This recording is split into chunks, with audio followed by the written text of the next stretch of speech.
A lot of things that can be debated in investing and macroeconomics, but there is one fact that has been proven to be true over 5 decades, and that is simply if there's a metals and mining bull market, you need to be in New Orleans because this is where all of the best opportunities can be found, or at least most of the best opportunities. And it never fails that some of the biggest winners, if not most of the biggest winners of the following year, are found in our exhibit hall. Welcome to In It to Win It. This is Steve Barton, and thank you for tuning in. Today, we're thrilled to welcome one of the most respected voices in the precious metal space, Brien Lundin. As the longtime editor of Gold Newsletter and the host of legendary New Orleans Investment Conference, Brien brings decades of insight into macroeconomics, gold, silver, and resource investing. His perspective blends historical context with sharp macroeconomic analysis, exactly what we need in these volatile times. Brien, thank you for coming back on the show. Steve, always a pleasure. Thank you so much for the opportunity. You're welcome. You're welcome. Thanks for being had. I got to say, I am really excited. We got the New Orleans Investment Conference coming up. That's going to be November 2nd through 5th. I was there last year. It was amazing. That's where I met and interviewed about a dozen companies, some of which are in our premium portfolio now. What can we expect for this year's New Orleans Investment Conference? Well, everything we've had over the years, but more so. I mean, we're going to have more people, more companies, higher gold prices, higher silver prices, rollicking markets in the junior miners, and more to come. And, that I tell people that there's, a lot of things that can be debated in investing and macroeconomics, but there is one fact that has been proven to be true over 5 decades, and that is simply if there's a metals and mining gold bull market, a metals and mining bull market, you need to be in New Orleans because this is where all of the best opportunities can be found, or at least most of the best opportunities. And it never fails that some of the biggest winners, if not most of the biggest winners of the following year, are found in our exhibit hall. And on top of that, we've got, I think the best speaker roster you'll find at any event. And you have hundreds of really smart investors. I mean, they prove how smart they are by coming to this event. And they're all willing to share their ideas, their thoughts, their tips, their strategies, what they're finding in the exhibit hall. So it's just an incredible opportunity. Pays for itself every year, many times over, and we even guarantee your satisfaction. So can't lose opportunity, and you can certainly win like you can never before in a market like this. Yeah, I'm looking forward to it. It was a lot of fun last year. Gloria, my my partner in crime, she said that you guys get the award as far as best food for any conference that we've been to, and I will definitely second that. It is it's amazing. Yeah. It's amazing. We try to bring the best of New Orleans and in food and music into the event itself, and that's another big fun aspect of the event. Yes, we will put a link down below. And by using those links, you're going to be supporting the show. It's an affiliate link, so it doesn't cost you any extra. So I want to thank you in advance for doing that. And my favorite part of these conferences is meeting you, the listener, and being able to put a face behind the email and the screen name. So I look forward to seeing you there. And Brien, I'm super excited. I love these. This is going to be a blast. Yeah, for many years I would dread the conference. Really, in bear markets, we've been through thick and thin, and now I look forward to it. And it's not just because of the market environment. It's a great kind of old home week where you see a lot of old friends, longtime friends, make new friends, make lifelong friends at this event. It has an intellectual energy and ambiance and a camaraderie that you just don't find everywhere. So our best advertising for the event is people who have been before, and just talk to anyone that's been before, and you realize really how special it is. Yes, and I am a poster child for that. So I look forward to it. Okay, let's get right into it. Let's start out like we always do. And what is your macro view of the world economy and financial markets today? Yeah, gold is telling us something. Well, all investment markets are predictive mechanisms. I think that bonds and gold are historically the most sensitive and accurate. Bonds, however, we know are manipulated, so that signal has some noise in it, at least at the short end. But gold is not just telling us something; it's screaming that something lies ahead. And there's a lot of talk out there. You see in the major media now, it's $4,000, and the headlines are all over the place in the major media, financial media, CNBC, and the like. And they're almost all getting it wrong. They talk about a hedge against uncertainty. We had on the opinion page of the Wall Street Journal, it was a piece this morning that I responded to that said gold is a hedge against uncertainty, and there's so much uncertainty in the world. And frankly, that's just BS. Gold is not a hedge against uncertainty, it is a hedge against certainty. And that certainty is the continued, even accelerating depreciation of the purchasing power of your currency. That's why people, even central banks, are buying gold right now, because after 45 years of ever easier monetary policy, which has led to ever greater accumulation of debts, we are in the end game of that trend, and that trend demands a much more rapid depreciation of currencies. That is what gold is seeing, in my view, ahead. And central banks, even central banks, are buying gold hand over fist right now for that reason. And it is favoring gold over the dollar as the global reserve currency. I think the dollar is going to remain the global reserve currency for as long as it matters to any of us today. But gold is becoming the preferred asset for security against the depreciation of that global reserve currency. Okay, so we're in the end game. All you got to do is look at central banks and what they're doing, and they've been buying gold for the last several years. And I like a quote that you have there is that gold is a hedge against certainty. And the certainty is the currency will continue to get inflated away.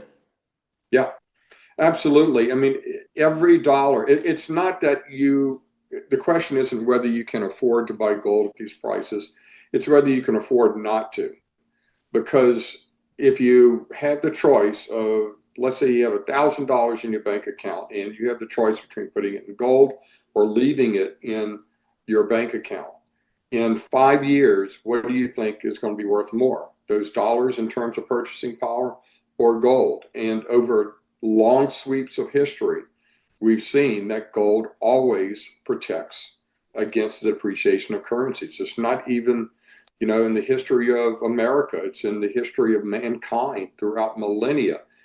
This is a play that has played out many times before, and we know exactly where it ends. And that's why people are turning to the safety of gold.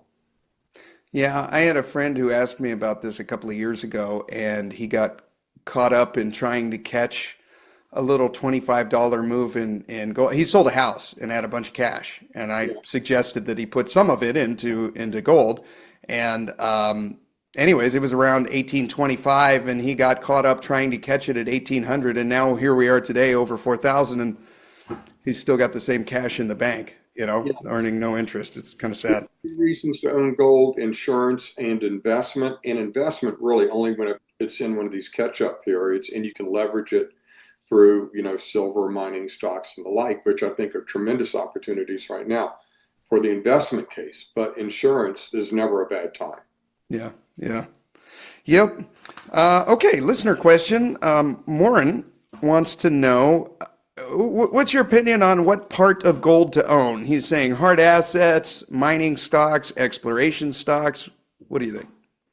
Yeah, and I'm guessing they're talking about investment. Again, insurance, I say everybody needs to have a representation of physical metals, gold and silver, just the monetary metals in the portfolios. But from an investment case, I can completely see and appreciate the feeling that gold may be overbought right now and due for a rest. Now, everyone who's called for that over the last 18 months has been proven to be wrong, to be charitable, and so yeah, I can see that your upside, or you may feel that your upside from an investment case in the physical metal would be limited at these points.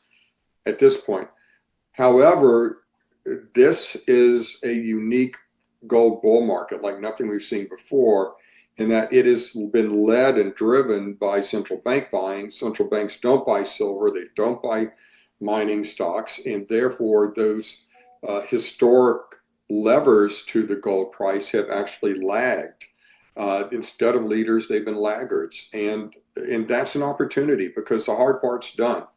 The risk of whether there's going to be a gold bull market, well, that's safely aside.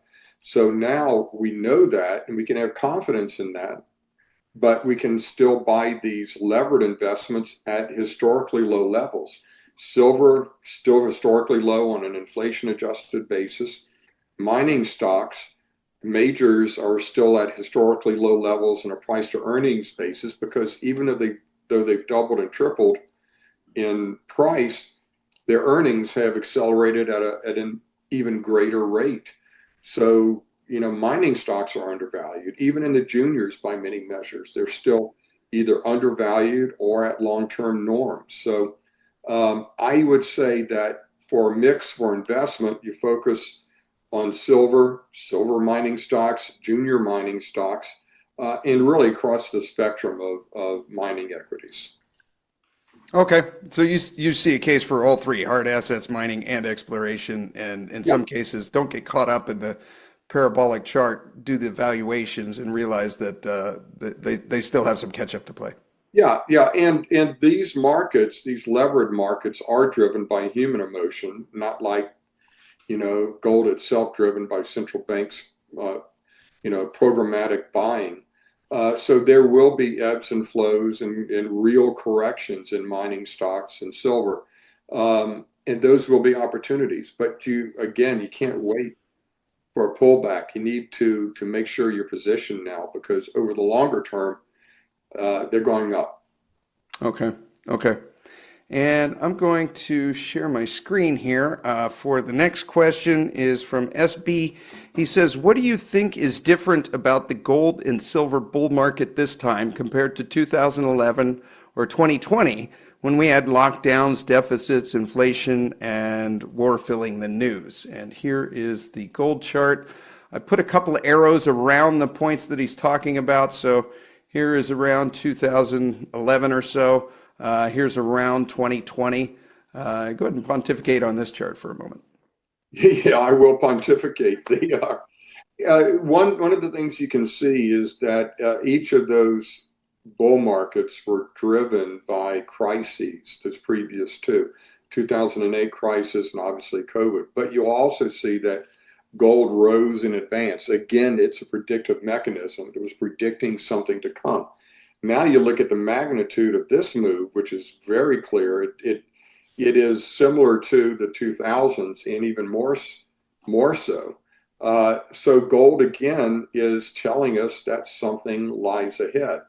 I think it's much more monetary. The first two were predicting a crisis and the subsequent monetary reflation and rescue operations of central banks. I think this one is reflecting the ongoing ever easier monetary policies, the fact that those 40 years of ever easier money and ever greater debts means that today we cannot have interest rates higher than the rate of inflation. Otherwise, the cost of servicing those debts, just collapses the fiscal environment. So in a situation where we have to have negative real rates going forward because of these large debt loads, that's enormously bullish for monetary metals, gold, silver, commodities in general, tangible assets in general, and bearish for the currencies in which those assets are denominated and priced. So that I think is what the world is seeing. There's another thing that makes this one unique, and that's dollar weaponization, which is one of the reasons why the central banks are ducking for cover, the cover of gold, so that they can be somewhat insulated from potential dollar weaponization. Many of the central banks were behind the sanctions against Russia post Ukraine, but they realized the power of that weapon, and that weapon could easily be turned on them at some point. So that has helped fuel this rush into gold.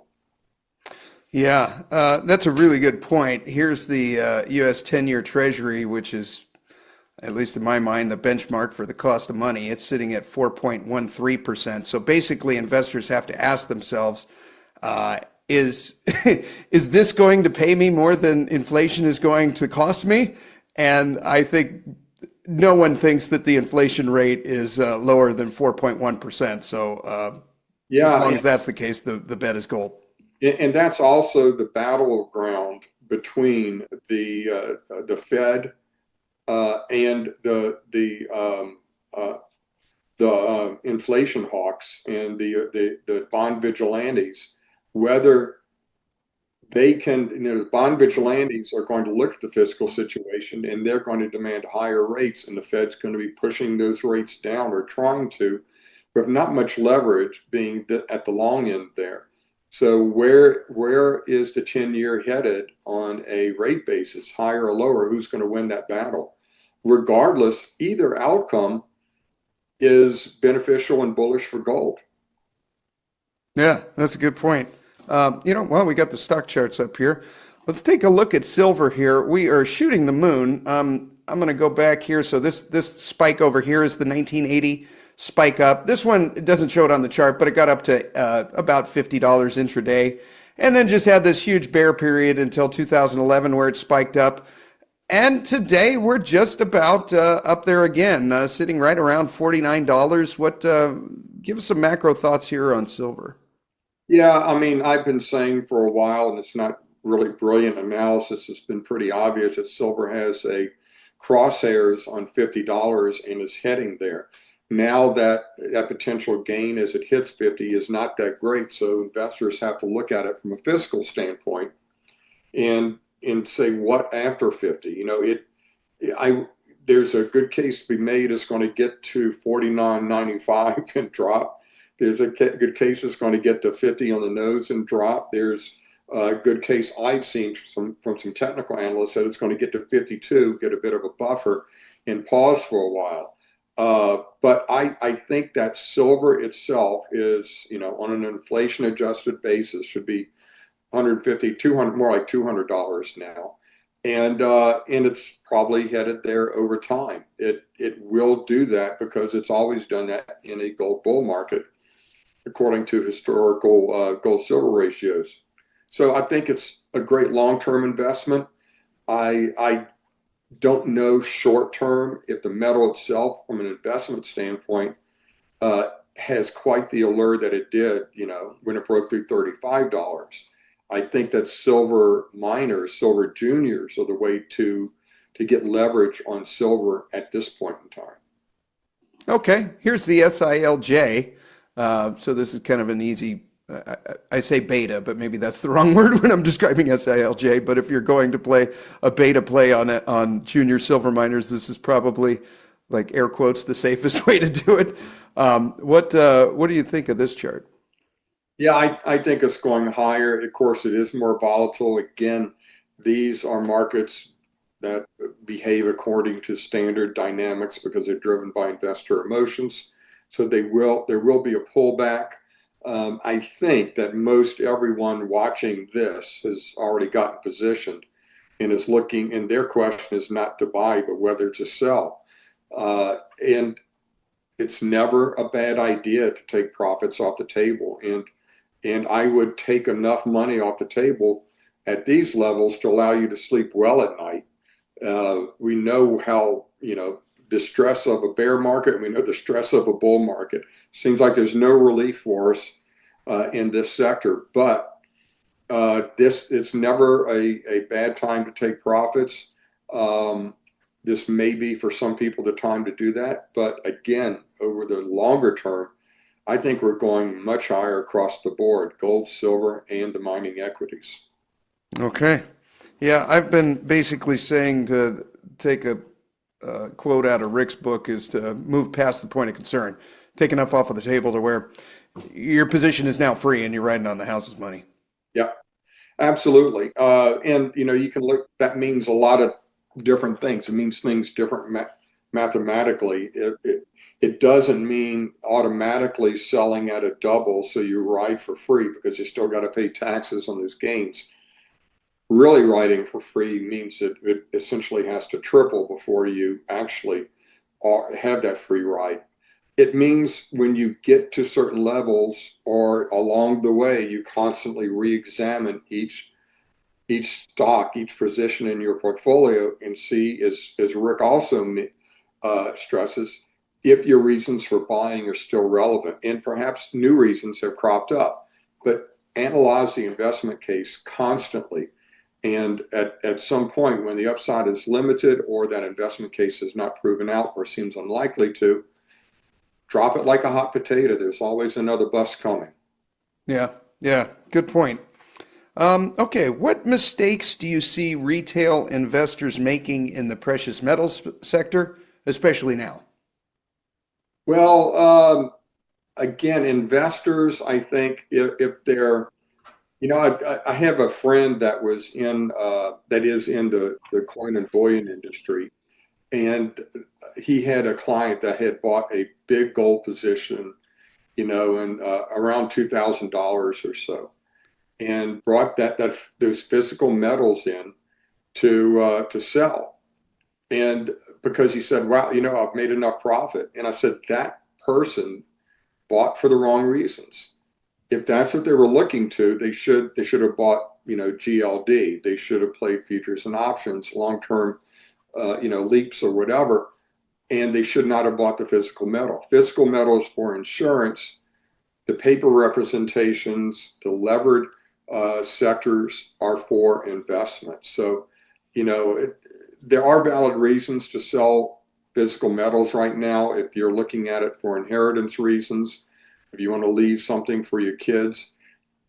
Everybody is an individual situation, but I think selling physical means you are dumping insurance at a time when the fire is starting in your fiscal loan, and that's not the time to cancel your fire insurance.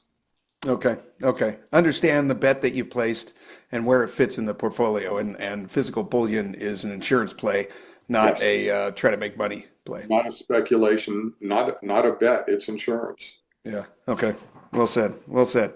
Okay, outside of gold and silver, are there any commodities that you're particularly bullish on right now? Yeah, I've been a big bull for a long time on uranium. I think that's turning, or it really has turned very recently. Copper is one of the most compelling stories in commodities that we will ever see. The steep demand curve facing copper may be the most dramatic that we've seen in any commodity in recent history. And the classic supply constraints for any commodity just apply even more so for copper. It takes an awful long time to get a mine built and developed for any metal or mineral, much longer for copper because these are huge earth moving, earth altering operations typically if they're going to really move the needle. So they take sometimes decades to develop. And so the response to steepening demand is, much slower if even possible. So I really like copper. It is typically not as dynamic as gold and silver from an equity standpoint because a company, a junior, typically has to discover or develop a project in a joint venture, so they have a minority interest. It takes many years to develop, and so I look at it as a set it and forget it kind of a play. Get involved with some of the best copper stories from exploration through development through actual production. set that portfolio aside, forget about it for a few years, and I think you're going to be very happy at the end of that term when you look at what the values are. Yeah, I can't thank you enough for Peter Granich got me into copper, and then you, Joe Mazumdar, and Adrian Day basically said buy copper on pullbacks, and that's exactly what I did. And if you go, I don't have it up here, but basically green arrows anywhere there's a pullback, even on this one on Liberation Day, and that has been just stellar advice. I mean, it has worked to a T, and I find myself now that I've been invested in copper now for I think 3 years, basically since back here in 2022. Kind of hoping for pullbacks. I'd like a little more. This has just played out perfectly, and Yeah. it's just been a steady climb up. And heck, I mean, now what's happened with Freeport and their Grasberg mine, that cave-in tragedy, but it just goes to show that mining is hard, and there's not enough copper mines on the planet, and the ones that are there are not certainties. No, they aren't. Grasberg is one of 3 big copper mines that have been put off on the shelf recently, and that's a significant portion of global production. These mines are hard to find, they're hard to build, they're difficult to keep running, and they are prone to operations. Even if the operations or the problems don't come from the mine itself, like we saw at Grasberg. When times are good for copper mines, you see threats of nationalization by the governments. You see renegotiation of the deals. You see takeovers and closures of the mines. So that's part of the cycle. And copper is just, in addition to everything else, it is the one energy metal that cannot be innovated around. It is absolutely indispensable for its uses, and you can't minimize its usage rate in any of its applications to any significant degree. So it's needed to transport the energy. It's needed to put the energy to work, and nothing else does it. Yeah, they tried it with aluminum back in, I think it was the 70s, and they had a whole bunch of house fires because it was just too brittle when you get so you got to have copper. Okay, are there any specific jurisdictions or geopolitical trends that you're watching closely? Yeah, the geopolitical trend, I look at each company individually. I don't really follow thematic strategies, because a project in a risky country could be worth the risk because it's that good. But one of the trends, obviously, that's over the past week as we talk is the U.S. government taking stakes in mining companies, and what will be the next strategic U.S.-based company to see money flow from the government. And that's part of a larger theme that I have recently, not just U.S. government money, but generalist money, tech money, the Tether investment in EMX and Elemental. That, I think, was just the camel's nose under the tent of what can really happen when these huge pools of capital that are sloshing around the world, both sovereign and privately, find homes or want to find a home in our sector.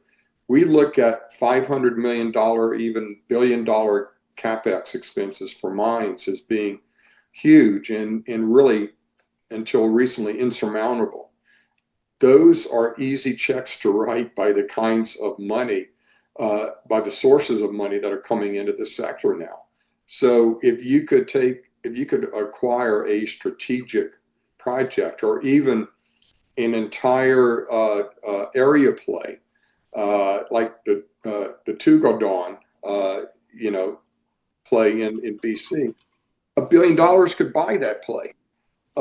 Every company in it, and so that's the kind of thing I think that we're going to see.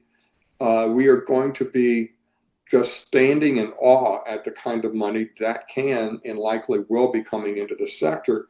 And that's going to make all of the prices across the board that we think are overblown right now, they're going to make them seem like absolute bargains over the long term.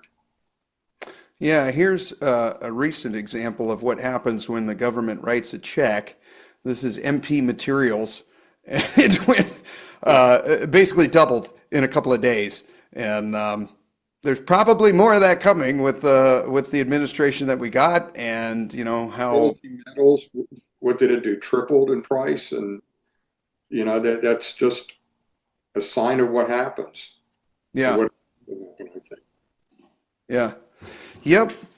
Okay, so basically, you kind of look at each company individually. You're not looking at geographic location as a whole. You take that company individually, and there is the caveat here that the government has been taking stakes in mining companies. So if you're fortunate enough to see that coming, you could get a chart like we just saw. Let's see, what are some characteristics? So you've got the gold newsletter. This is your specialty. What are some characteristics you look for when evaluating a gold junior? And also, are there any quick elimination red flags that you keep in mind? Yeah, I think some of the red flags are, well, I would hope are pretty obvious. If you can read a news release and see when a company is being overly promotional. You can see every company in the junior space has to promote, but a company in the junior space does not have to spend $1 million to promote. If they have $1 million lying around, that should really go into the ground because they should have a prospect that can benefit from that much drilling.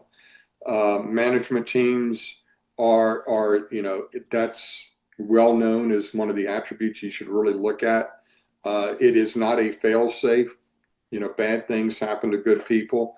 Sometimes they get it wrong, but it is much better to invest with a management team where short-term gains are not as important as their reputation. They are aligned, they're investors, they are with you looking for success and will benefit equally with you from success. And they won't benefit from failure. So that's what some of the things you really need to look at. Yeah, there are lots of resources out there on different aspects, how to understand what makes a good deposit that I think people can do their research and look at. We have one on our website at goldnewsletter.com. And finally, I would say size of the prize. You want something that could really be significant and move the needle and be attractive, frankly, to a major. So you have that opportunity for a quick and rewarding buyout by a big company. We haven't seen that develop too much yet in this market, but it's coming. Okay, so first and foremost, you look at management, you look at their reputation. Are they aligned with shareholders? In other words, are they invested enough in their own company to where they would benefit from it doing well and not benefit from a failure? You also look at geology and a good deposit. One of those aspects is, of course, having a big deposit the size of the prize. Some red flags would be if they're overly promotional. An example that comes immediately to mind is advertising through the NHL and NASCAR when they haven't even built the mine yet. That might be a red flag. Yeah, and I think some companies, and actually I think it's a good strategy, are going the U.S. route. U.S. listings, they've gotten big enough, and the standards for a NASDAQ or a NYSE Amex listing have dropped enough that a number of companies are going the U.S. route, which I think is good. I think it's good for the market. It attracts more generalist investors to the sector. The standards in the U.S. market or U.S. regulatory standards aren't as strict and protective as in the Canadian market. So I would look for companies that are dual listed rather than solely listed in the U.S. Okay. All right. Look for dual listings and not ones that are solely on there. We've got a couple of company questions here. SB wants to know your thoughts on Prospector's metals price post drill results. I'm going to share my screen, and this is probably what he's talking about. That is quite a parabolic move from 25 cents. This is on the TSX up to over $1. What are your thoughts on this company? Love it. Absolutely love it. And It is a major discovery. I have the pleasure of putting my name all over this one for over a year before last summer, and they weren't even going to drill last summer, which is a good thing. Most companies would have started drilling last summer. They did the hard, boring work on the ML prospect. They did the geophysics. They did the mapping. They did the sampling. And the target that created that spike, they would not have drilled if they would have drilled it last summer. But they discovered it, and they popped a couple of holes in it. And if you look at the company, there's a close correlation between the good drill results, the good prospects that they've outlined, and a mineral called jarosite. And with using LIDAR and imaging, they've been able to map out the jarosite anomalies on the project, and they're quite extensive and right along the trend of where this new discovery is, the test discovery is trending. So I was telling people that before these drill results came out, that in my extensive discussions of management, I think they pretty much figured it out, or a lot of it, know a lot more about the prospect. And they were either going to be a very big deal in a couple of weeks or after next year's drill season. Well, it was a couple of weeks. And I think that this is a discovery play that you want to be a part of. There's going to be a long winter news vacuum. I would try to dip my toe in the waters. Keep in mind, I'm pretty long this stock, but I would get it in the portfolio. Don't jump in head first and wait to accumulate more over the news vacuum. There will be a decline over the winter when no news is coming out, but we don't know whether that decline is going to come from, a price of $1.50 or $1.80, or whether it's going to come from current levels. They still have one more hole on the discovery to release at any moment, and I believe 17 holes from the rest of the project. So still have a good bit of news coming, and I think this one could still go higher. So I think if you want to be part of an exciting discovery story, this is one I think you have to own. It's got it probably, or at least one of the best management and technical teams you'll ever find in any junior explorer. Nice catch, sir. That's pretty cool. That's a good little notification to wake up to in the morning when you see a gap like that. That day, let me tell you. I bet. So. I bet. Okay, I'm going to pull up another one here for the next question, and it is going to be, we'll just pull up the TSX here. This is from Lane. He's asking, what's Brian's current take on a developer like Banyan Gold? Is a company like this something to trade on as it appreciates, or to hold it long term? So I got to thank you for this one as well. They were out at the New Orleans Investment Conference in 2024. I interviewed Tara Christie and since placed a bet and have had a nice appreciation here. I think we're up, premium subscribers are up about 170%. What do you see here? Yeah, I love this story, have for a long time. It's been one of my top recommendations in Gold Newsletter. Wish I owned more of it, quite frankly, but it's going higher. They currently have somewhere over 7 million ounces in resource. I think they could easily outline as much as 10 million ounces. That's me saying it. Nobody from the company saying that, but it's obvious how large it is. The thing that has held them back for a long time is it's fairly low grade, disseminated, obviously open pit production. And they were looking for higher grade starter pits. They have found that. And I don't think still that's something that the market has recognized yet. They have found really nice grades for starter pits. And, they're just going along and de-risking it, checking all the proper boxes, great technical team, etc. The key here is that at the bottom there, it was selling for around $10 an ounce in the ground, resource to market value. And since it has accelerated to somewhere, I would guess, around $40 an ounce, in the ground on market value. Obviously, they can find more gold, so that would come down, and of course, their market value could go up as well. But that sounds like a really big move, and it was. But when you realize that deposits like this in a normal market, much less a really rollicking bull market, M&A market, deposits like this have historically sold for $150 an ounce or even more. You see the kind of upside that you have here. The company has raised a lot of money. They don't seem like they'll need to dilute any further in the meantime to keep advancing it. So, yeah, I'm holding on to my position in Banyan. I still love it. I think it's one of those opportunities where the market is going to keep discovering this value and re-rating it higher.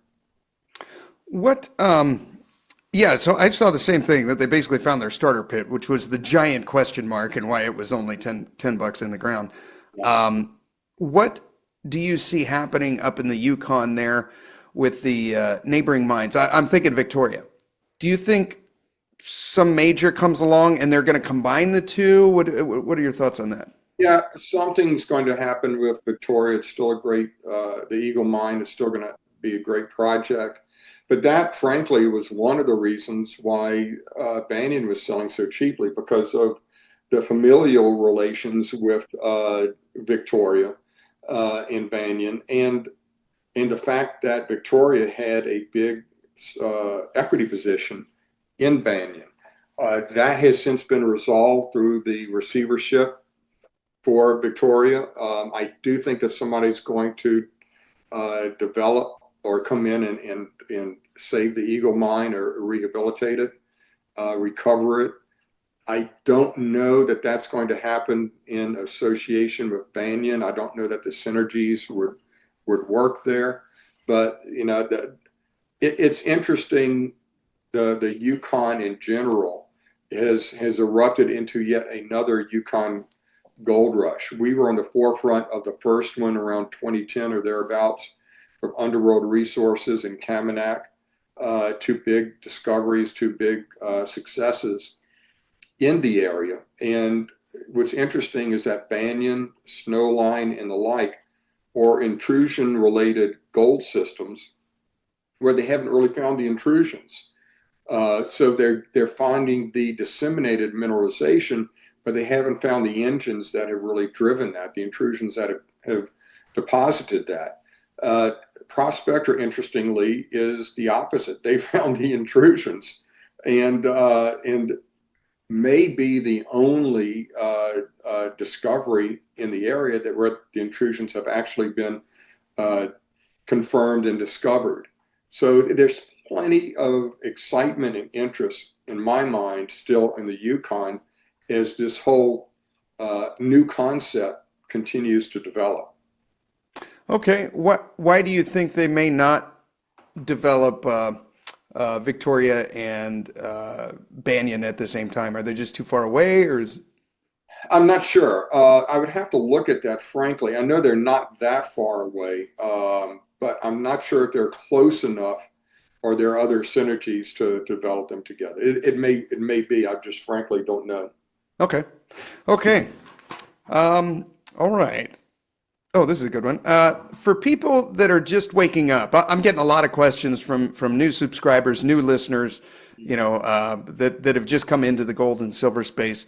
For people just waking up to the idea of hard assets, what would you say is the first step? The first step always to me is to ensure your wealth by having an exposure to physical metals, however much you can practically keep either with you at home in a safe with a good alarm system, or closely accessible somewhere. Not a safe deposit box at a bank, because one of the things you're insuring against, is a financial emergency that might create a bank holiday. So you want that physical insurance at some point. Otherwise, I would say get involved in the mining sector. It's come a long way, no doubt, but I think there's much more to go. And build positions in good companies. Try to find companies that have not yet moved. And to do that, you need to take advantage of the fact that this is a notoriously inefficient marketplace. You can outwork other investors. You can have good luck in finding something that the market has overlooked. You can pay some money for the best newsletters. You can pay some money for the best conferences. You can go look at management teams face to face and talk to them, learn about the sector, and you can find gems that have been left on the ground by this market time and time again all over the place where they have yet to move or have yet to be properly valued by the market. And it's a tremendous opportunity. And frankly, it's a lot of fun. It is not for widows and orphans. It is not for the bulk of your investment portfolio, but it does have a place and it can build wealth in this kind of an environment. It can build wealth, even life-changing wealth, very quickly. Yeah, okay, so physical, get that position out of the way first, get your insurance done. And then after that, if you want to leverage it, get into the minors and attend your conferences. That's where I really get the most value is, like you said, you get to talk to these people face to face, you get to meet the CEO, ask them questions, and you just get a general feeling of them. Do I trust this person to invest my capital with them? So again, looking forward to your conference, Brien. It's going to be November 2nd through 5th. I can't wait to be there. I also got to give a shout out to your gold newsletter. You've got a special offer here for here's the New Orleans Investment Conference and your gold newsletter. Anyone that signs up using the link below is going to get a 30% discount. Go ahead and tell us what we can expect signing up for your gold newsletter. Yeah, Gold Newsletter is a monthly publication. It is the longest running investment advisory in metals and mining. I believe it's the oldest newsletter in the world today. We're in our 55th year of publication. So been around a while, really value our legacy and reputation. So we never put that at risk. We have, I believe, a track record as good as anyone and better than most in taking advantage of these kinds of markets and finding great junior mining investments. The alert service is Gold Newsletter taken to another level with weekly commentary, interim opportunities that occur between the monthly issues of Gold Newsletter and an advanced peek at the Gold Newsletter monthly issue before it comes out. So it's really not priced that much more than the Gold Newsletter subscription. So I think in this kind of a market, it really pays for itself many times over, and you can always cancel and get refunded on any undelivered issues. So a great opportunity, I think. And again, this is the kind of market where you need to jump on a few horses if you're going to ride in this race. Yes. Most of our listeners have lives. They have jobs, and they're plumbers and carpenters, and they have a life. And so to be able to pay someone like you to do that due diligence for them, I think is quite a value. Yeah, it is. I think it's frankly the best value in the newsletter industry. But there are also lots of great sources. You put out a lot of great information. Rick puts out a lot of great information, much of it free, but well worth the money for when there is a charge. But my conference, I try to make it the best out there. You can see what I do from a speaker roster and everything else to make it the best out there. But there are lots of great events out there. Take the time, spend the money, educate yourself, look for unbiased advice from people who have been around, and don't waste this market. This is something we waited for a long time, and it's very exciting. But you need to run it correctly. And take profits off the table at the right time and make the money to begin with. So, time to invest and get positioned, I think. Yeah. I look forward to this. I love these conferences. I love your conference. Being in a place where you have 500 or 600 other people that are all like-minded, all betting on, junior mining stocks is just a pretty amazing learning environment and one that you only get at these conferences. So Brien, I can't wait. We are about 3 weeks away, and I'm really looking forward to it. Thank you for coming back on the show. Thank you, Steve. Always a pleasure. Really appreciate it. Yes, thank you. And thank you for tuning in. Go to stevebartonmoney.com for more and have a wonderful day.